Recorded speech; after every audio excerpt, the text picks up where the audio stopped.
Hey guys, Josh here with Crypto Y'all, and today we're talking about the much anticipated Ethereum merge, or quote unquote the merge in crypto circles. And this is a big deal. It's a huge deal. Number one, simply because Ethereum is the second largest market cap crypto on the planet outside of Bitcoin. Some might argue that Bitcoin and Ethereum are not even to be categorized together, and that Ethereum simply is the largest altcoin on the planet, or programmable money, whereas Bitcoin is a decentralized peer-to-peer network for store of value and hard money, monetary and fixed monetary policy. Regardless of where you stand as a Bitcoin or Ethereum maximalist, this is good for the market. It's good for everything. And as a matter of fact, if you look back over the last few weeks, the lead sled dog in the rally that the crypto markets have seen after about 8 or 9 months of downward momentum has been led by Ethereum. And many think it was catalyzed by a recent tweet by one of the lead developers at Ethereum saying, we're looking at September 19th, 2022 as the potential day where we switch over fully into the new version of Ethereum. And what this means is that Ethereum is moving, it's quite literally changing its nature. It's changing its DNA. It's a very sensitive transition. And if you haven't been paying attention, basically everything besides Bitcoin is a software company. And we're dealing with software that operates with blockchain technology, the open ledger idea. And this is a huge deal. It's like changing the engine in the airplane while it's still in flight. So that's what's been happening. It's been taking a long time for this.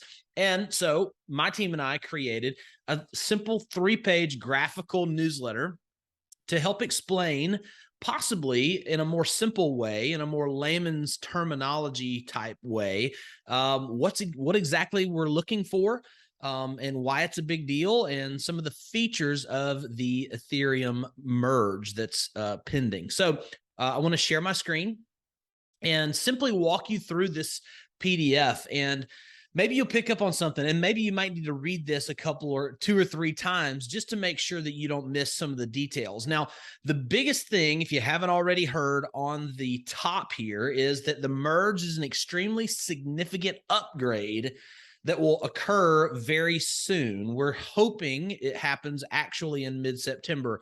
Now, I will pause here and say, I would not be surprised if there's a delay, because it is literally like open heart surgery what they're doing in real time. It will mark the end, and this is the fundamental thing that's happening. It will mark the end of proof of work for Ethereum, and it'll be a full transition over to proof of stake, or POS blockchain. Now, here's why this matters. Number one, right now, proof of work coins like Bitcoin and Ethereum in their current state consume vast amounts of energy, electricity. You hear the climate conversation globally. It's unfortunately a part of the narrative, and it's a big suppressor in a lot of cases to scalability and to friendliness with all persuasions when it comes to the climate discussion. And so the merge is going to reduce Ethereum's energy consumption by 99.95%. How is it going to do that? Well, it's important to understand the difference between proof of work and proof of stake, and we'll jump into that on the next page.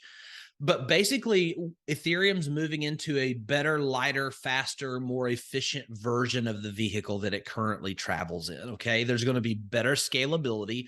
There's going to be more security and more sustainability. And some would argue that it's because the validators, the people who actually make up the Ethereum blockchain network, are people or individuals or businesses who have skin in the game, and they have actual interest vested in the network to provide efficiency. And this is also going to be a big deal for the layer 2 networks, layer 2 being an example like Polygon. Polygon is built on the Ethereum network. It was meant to be a network to help with the scalability issues. And as Ethereum makes its merge happen, it will simply make the scalability powers and features of the layer 2 blockchains that were built on top of Ethereum even more powerful. So really bullish on Ethereum, really bullish on Polygon and its associated DeFi projects and other crypto projects that are built on top of it.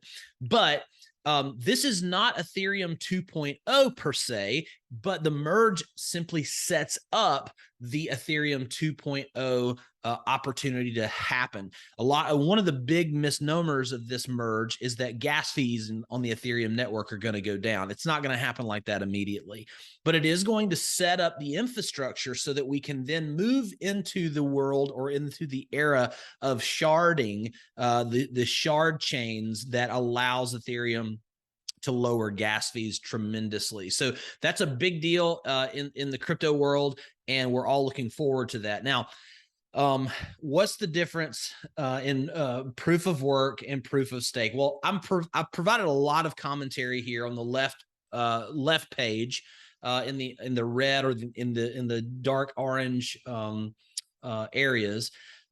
I'm not going to read it all word for word, but just to give you kind of a taste of the differences.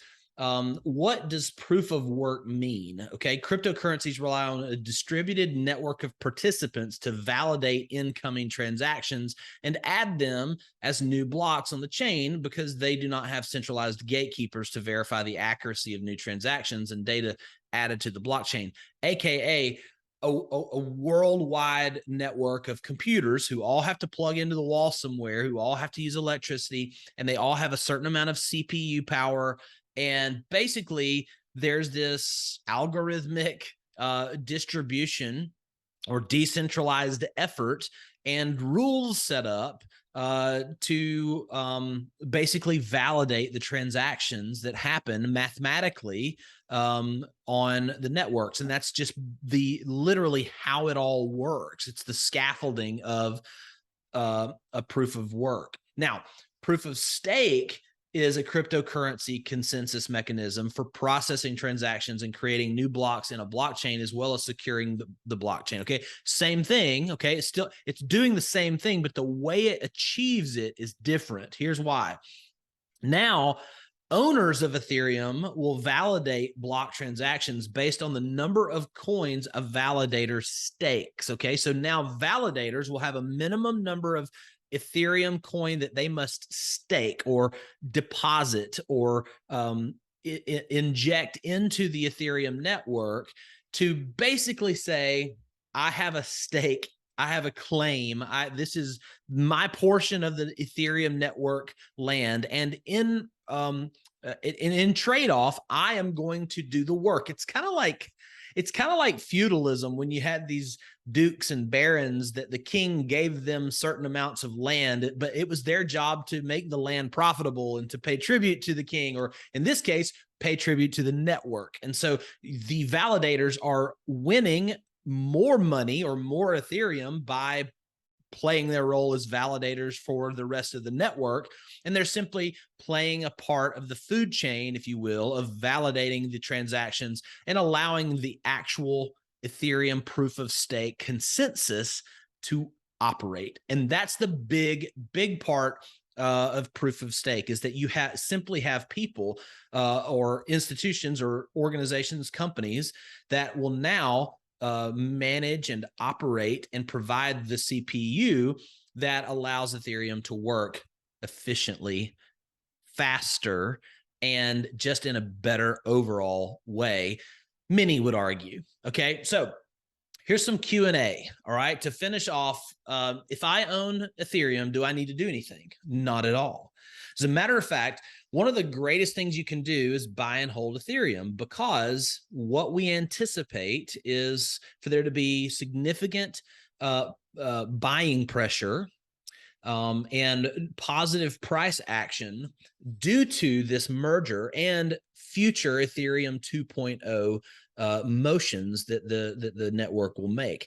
Why? Well, what's going to happen is there's going to be the circulating supply of Ethereum will be cut, I think, by something around 75%. I could be wrong. Don't quote me on that. But it's like a 3 or 4x halving of the total circulating supply. Well, if you know anything about economics, the price of a token or a stock or whatever equity or asset you're looking at is usually calculated by the total market cap divided by circulating supply. And so when you remove or burn more Ethereum, there's less. So think about supply and demand. You're reducing the supply, therefore the demand pressure is increased, therefore price pressure happens upward. And so this is a huge opportunity. If you don't have Ethereum positions, I'm creating and increasing more Ethereum positions as I even make this video. Will the merge reduce gas fees? I alluded to this, but no, this is a change of consensus mechanism, not an expansion of network capacity. The network capacity is coming though, and that'll be a part of the future roadmap. And then what is Ethereum sharding? Sharding is a multi-phase upgrade to improve Ethereum scalability and capacity. This will be the thing that actually reduces gas fees over time. And then what are the risks? Well, there's a lot of Ether currently in circulation and at stake, so there are always risks. The main concern being possible unforeseen bugs of the new blockchain. Got to remember, this is software that is programmed by humans. And so the biggest risk, obviously, in a software algorithm network environment are the people who run the network. And we're not perfect, and there will always be bugs, but since its inception in 2014, Ethereum has gobbled up over 68% of the market share when it comes to alternative cryptocurrencies being built on top of it. It's very much the railroad tracks, the foundation of most of the crypto market. And so I'm very bullish. I think the Ethereum merge is a massive, massive deal. It's going to carry the narrative for the rest of the year, in my opinion, and possibly give us a bull rally of significant proportion, and at very least, hopefully, an altcoin season where you can find the most multiples in your short-term investment strategies. But I'm long on Ethereum. I love Ethereum. I'm going to hold it. I'm going to buy it. I'm going to save it. And I think we're looking, all-time high of Ethereum is $4,000. Okay. We're currently hovering between $1,600 and $1,800 at the time of this recording. Can we go to 2,000? I feel like that's a magic number. If we break 2,000 and that holds resistance and and has support there, all-time highs are very possible again moving into the 2023, 2024 Bitcoin halving, which is a whole other issue and a whole other video. But I hope this was helpful. I hope this was good information on the Ethereum merge.